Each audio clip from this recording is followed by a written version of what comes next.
नमस्कार, आपका हमारे YouTube मंच पर स्वागत है। आज हम प्रीवियस ईयर क्वेश्चन सीरीज के अंतर्गत वर्ष 2023 में आयोजित माध्यमिक स्कूल परीक्षा एक गणित विषय का क्वेश्चन को सॉल्व करेंगे।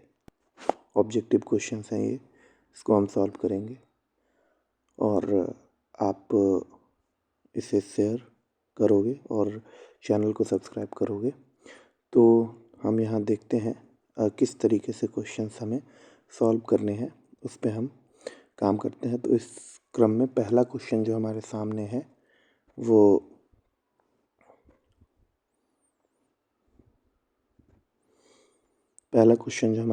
है वो कह रहा है कि बिंदु 15-8 की मूल बिंदु से दूरी क्या होगी। मतलब what is the distance of point 15-8 from the origin. मतलब ओरिजिन से 15 और 8 की दूरी क्या है उसको हमें देखना है। ओरिजिन से 15 और 8 की दूरी क्या है उसको हमें देखना है। तो ये हमारा पॉइंट 15 और 8 हो गया। तो इसकी ओरिजिन से दूरी की बात की जा रही है। तो ये 15 है और ये जो है वो हमारा 8 है। तो पाइथागोरस अप्लाई करेंगे तो ये 17 के बराबर हो जाएगा। मतलब इस प्रश्न का जो सही जवाब है वो 17 है, ऑप्शन नंबर सी है। दूसरे क्वेश्चन की ओर बढ़ते हैं। दूसरा क्वेश्चन हमारा कह रहा है कि सरल रेखा y = 2x - 3 का आलेख निम्न में से किस बिंदु से होकर गुजरेगी। The graph of straight line y = 2x - 3 passes through which of the following points। किन पॉइंट्स से जो है वो y = 2x - 3 जो है वो पास करेगा। तो किस पॉइंट से पास करेगा, इसके लिए हमें क्या करना है, हम इसे सॉल्व भी कर सकते हैं बट इसके लिए जो है वो हम trial and error, hit and trial देखेंगे कि ये 2 अगर हम ऐड करेंगे तो ये इसको सेटिस्फाई नहीं करेगा। 3-4 करेंगे तो नो, 3-4 भी सेटिस्फाई नहीं करेगा। 4-1 no, this will also not satisfy। 5 and 7 will satisfy this equation, so the correct answer will be D यानी कि आपका 5 और 7 जो है वो इसका सही जवाब हो जाएगा। अगले प्रश्न की बात करें कि द पॉइंट y अक्ष से बिंदु 13 और 15 की दूरी है। The distance of the point 13 and 15 from y axis. तो हम यहाँ पे ये बना लेंगे और देखेंगे कि 13 और 15 की y एक्सिस से क्या दूरी है। ये 13 और ये 15 है। y एक्सिस से इस पॉइंट की दूरी, y एक्सिस से इस पॉइंट की दूरी 13 यूनिट है। कितना है? 13 यूनिट है, क्योंकि ये जो है वो इतना बनाएगा 13 और ये जो है वो हमारा 15। तो ये वाली दूरी पूछा जा रहा है हमसे, तो ये 13 यूनिट है। अगले क्वेश्चन की ओर बढ़ते हैं। अगला क्वेश्चन हमारा है the coordinate of the ends of a diameter of a circle are -10, 6 and 6 and -10 then the coordinates of its centre. एक सर्कल है, उसके अंदर ये कहा गया है कि ये जो कोऑर्डिनेट्स हैं, कोऑर्डिनेट्स -10 और 6 हैं और ये 6 और -10 है। तो हमसे इसका सेंटर पूछा जा रहा है। तो हम यहाँ पे मिड पॉइंट का फॉर्मूला लगाएंगे जो हमारा होता है x2 + x1/2 और y = y2 + y1/2। और इस क्रम में जब इस प्रश्न को हम सॉल्व करेंगे तो हम इसका उत्तर जो है वो पाएंगे -2 और -2। इसी फॉर्मूला का इस्तेमाल करके जब हम इस प्रश्न का उत्तर पता करने पे आएंगे, इसका सेंटर हम मिड पॉइंट फार्मूला से निकालेंगे। तो इसका करेक्ट आंसर जो हो जाएगा वो सी होगा। अगला क्वेश्चन है कि the coordinate of the vertices of a triangle, कि एक जो है यहाँ पे हमसे ट्रायंगल्स के कोऑर्डिनेट जो है वो दे रखे हैं। ये किसी त्रिभुज के शीर्षों के निर्देशांक, मतलब ये और ये 3 पॉइंट्स दे रखे हैं, 2 4 0 6 एंड 4 1। तो यहाँ पे हमें x पता करना है, तो क्या हो जाएगा, x1 plus x2 plus x3 upon में 3, और y क्या हो जाएगा, y1 plus y2 plus y3 upon में 3। सेंट्रॉइड का फॉर्मूला यही होता है, केंद्रक हमसे पूछा गया है, तो हम यहाँ पे अगर अप्लाई कर दें तो 4 प्लस 2 प्लस 0 अपॉन में 3, और ये 6 प्लस 4 प्लस 1 अपॉन में 3।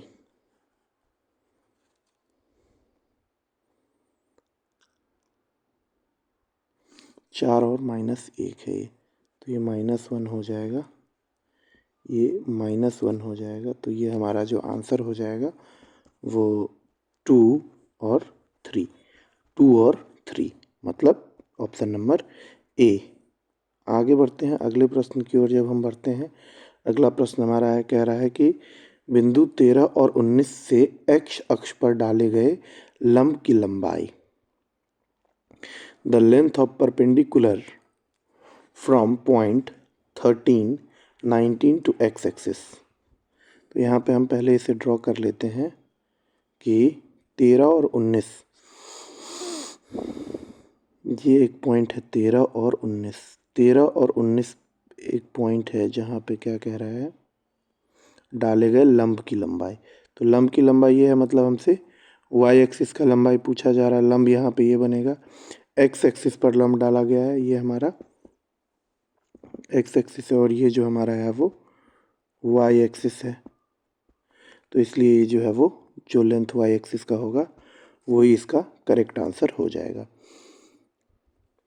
बिंदुओं -2 8 -6 4 को मिलाने वाली रेखाखंड का मध्य बिंदु किस चतुर्थांश में स्थित है? The mid point of the line segment joining the points -2 8 and -6 4 lies in which quadrant?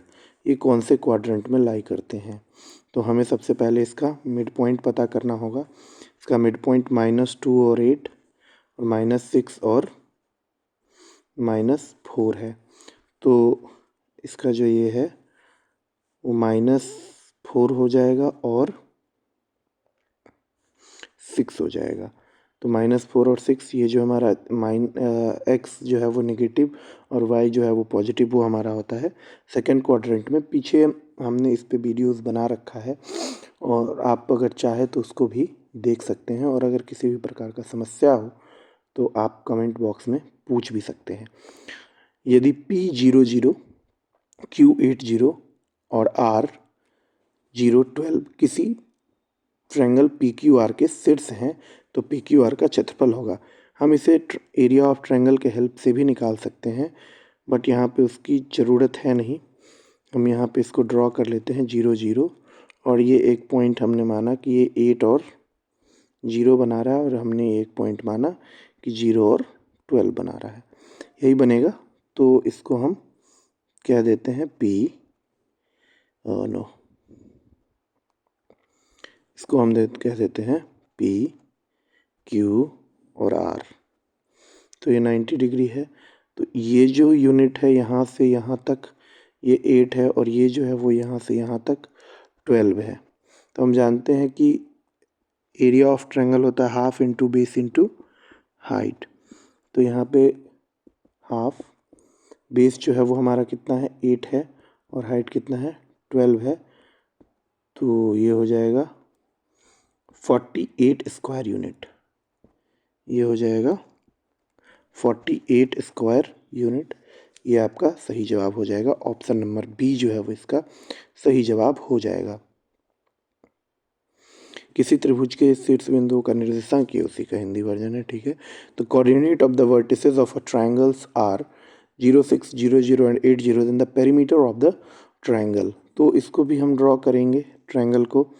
जब भी इस तरह के क्वेश्चन होंगे तो उसे हम ड्रॉ करके देख सकते हैं कि कैसे ये हम क्या करेंगे, क्योंकि ये तो हमारा 0 0 है, और ये हमारा 0 और 6 है, और ये हमारा 0 और 8 है। तो ये दूरी जो है वो 6 है और ये दूरी जो है वो 8 है। तो यहाँ पे पाइथागोरस लगा देंगे और ये हमारा 10 निकल जाएगा। 10 यूनिट जो भी है, ये 10 यूनिट हमारा आ जाएगा। तो 24 is the correct answer. 24 is the correct answer.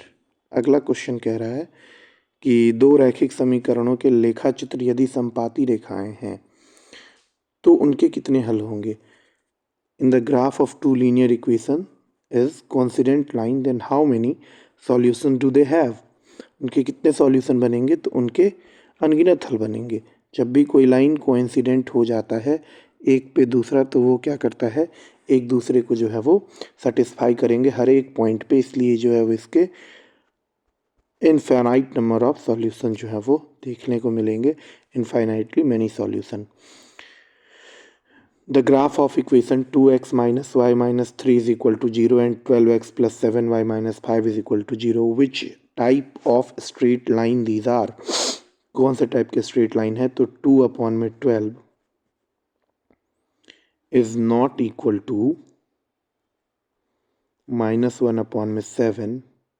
So we know that if a1 by a2 is not equal to b1 by b2, then they are intersecting line, प्रतिच्छेदी सरल रेखाएं, इंटरसेक्टिंग लाइंस। अगर आपको ये समझ में नहीं आए तो आप हमारे पिछले वीडियोस में जा कर के देख सकते हैं, जिसका लिंक हम पिन कर देंगे, तो आप देख सकते हैं वहाँ पे और समझ सकते हैं, डिटेल में बताया गया है।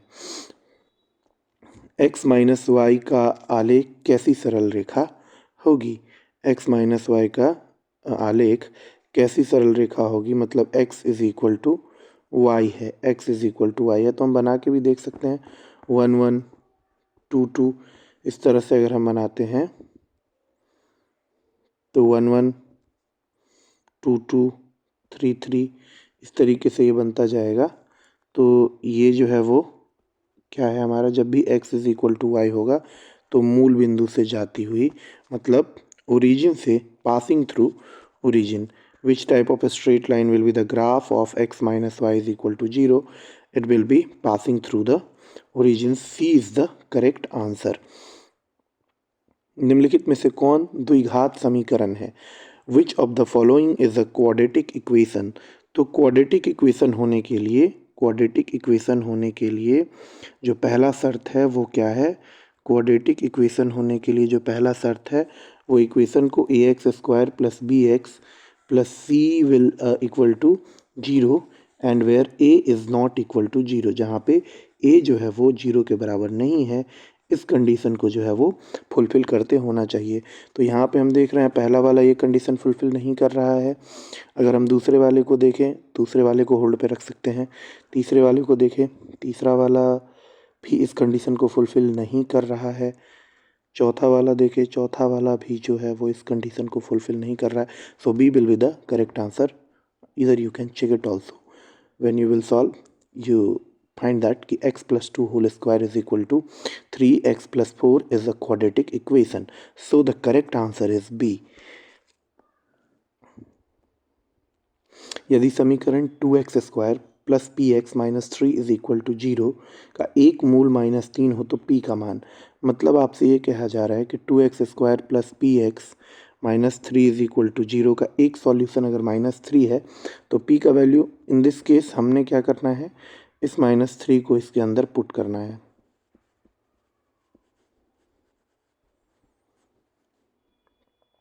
Eighteen minus 3 is equal to 3p, so p is equal to 5, therefore p is equal to 5. So what we get from here, p equal to 5. This is our correct answer. Now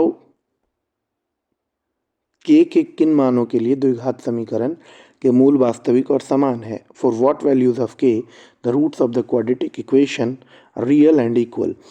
For if a root of the quadratic equation is real and equal, it means discriminant d will be equal to 0.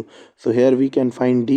So a is equal to 9, b is equal to 3k, c is equal to 4. तो d is equal to b square minus 4ac, ये हम जानते हैं। तो 9 के square minus 4 9 4। तब d को हम सॉल्व कर रहे हैं यहाँ पे, 0 से इसलिए इक्वेट किए क्योंकि d इज इक्वल टू 0 होगा ही क्वेश्चन के अंदर given condition. So 4ac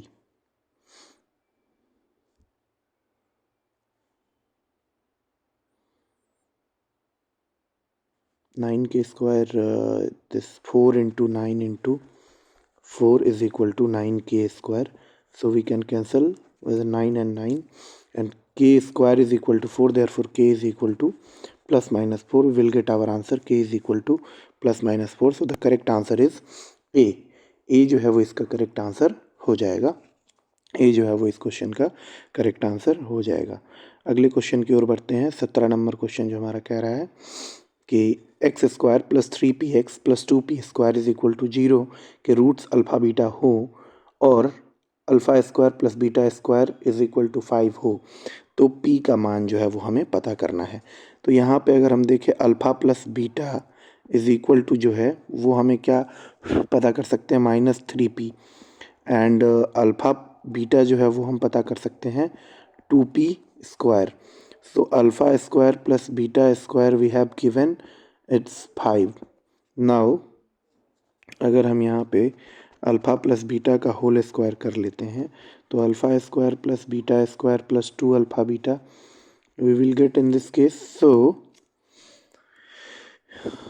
this is given -3p, this is given -3p, -3p square is equal to 5 plus 2 into 2p square. What I am getting, 9p square minus 4p square is equal to 5. 5p square is equal to 5. Therefore we'll get p is equal to plus minus 1. We'll get p is equal to plus minus 1, and this is our correct answer. You can take the screenshot as well also if you have any problem to understand this question, and if you have any problem आप हमें comment section में ये बता सकते हैं कि इस प्रश्न के साथ इस तरह की समस्या है, आप उस समस्या को दूर किया जाएगा। अगले क्वेश्चन पे बढ़ते हैं। 18, question number 18, the roots of the quadratic equation a square p square x square minus q square r. So x square is equal to q square upon में a square p square. So x is equal to plus minus q upon में a p. This is your correct answer, this is your correct answer. Question number 19, question number 19, the ratio of the sum of the roots and product of the roots of a quadratic equation. So ratio of the sum of the root, it means we need to find alpha beta, that is 15, and we need to find alpha beta, that is 50. So the ratio of sum of the roots and the product of the root, 15 by 15 ratio 50. So this is 5 3s and 10s, so 3:10 is the correct answer, 3:10 is the correct answer. और आज का हमारा ये आखिरी प्रश्न 20वां number question है, जो कह रहा है कि if -5 and -1 are the roots of the quadratic equation then the equation will be. So यहाँ पे हमें अल्फ़ा इज इक्वल टू -5 दे रखा है और बीटा इज इक्वल टू -1 दे रखा है, और हम जानते हैं कि इक्वेशन का फॉर्मेट क्या होता है। तो ये x square minus alpha plus beta और plus alpha beta. So we can create a equation from here, that is x square plus 6x, x square plus 6x and plus 5. This is our correct option and this is our correct answer. So आज के लिए हम इतना ही रखेंगे। अब इसके बाकी बचे हुए पार्ट को अगले वीडियो में डिस्कस करेंगे। तब तक आपको ये, अगर ये सेशन समझ में आ रहा है, ये सेशन पसंद में आ रहा है, तो आप इसे लाइक करो, अपने दोस्तों के साथ शेयर करो और हमारे चैनल को आप ज़रूर सब्सक्राइब कीजिएगा। इस पे इसी प्रकार के सभी विषयों के महत्वपूर्ण वीडियो आपको मिलते रहेंगे बोर्ड एग्ज़ाम के रिगार्डिंग, और ये सारे क्वेश्चंस आपको बोर्ड एग्ज़ाम में बहुत ही ज़्यादा हेल्प करने वाले हैं।